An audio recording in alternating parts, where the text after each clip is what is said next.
אז תעזור לי כי אין לנו רמקול.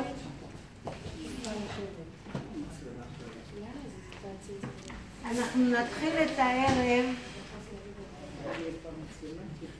בהדלקת נר לרחל אמנו. רחל אמנו היא הבליגה, היא נתנה את הסימנים. כתוב שמנשה הכניס צלם להיכל, הקדוש ברוך הוא רצה להחריב את העולם. באו לפניו האבות, התחננו והוא לא הקשיב. באו האימהות ולא הקשיב. באו כולם, משה רבנו, דוד המלך, הוא לא הקשיב. באה רחל ואמרה לו, ריבונו של עולם, רחמי מי מרובים? רחמך או רחמי בשר ודם? אני נתתי את הסימנים שלי לאחותי, שהיא לקחה את הבעל שלי ואני נתתי לה כדי שהיא לא תתבייש. ואז הקדוש ברוך הוא אמר לה, מיני קולך מבכי ועינייך מדמעה, כי יש שכר לפעולתך. אז אנחנו נדליק לרחל אמנו, וכל אחת יכולה להדליק לצדיק שהיא קשורה אליו.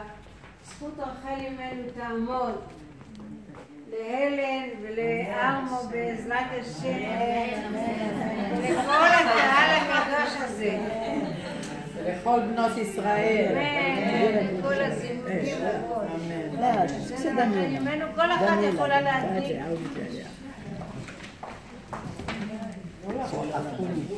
אז כל אחת יכולה להדליק לאיזה צדיק שהיא קשורה למישהי רוצה. של צדיק על ההולדת או על החג.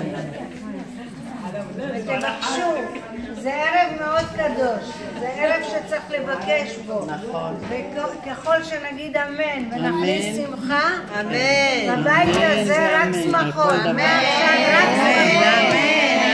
כל אחת שתדליק ותגידו אמן. שמחות ומלא אמן.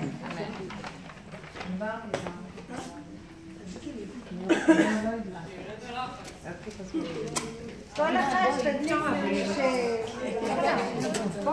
בוא ננסה, לידין.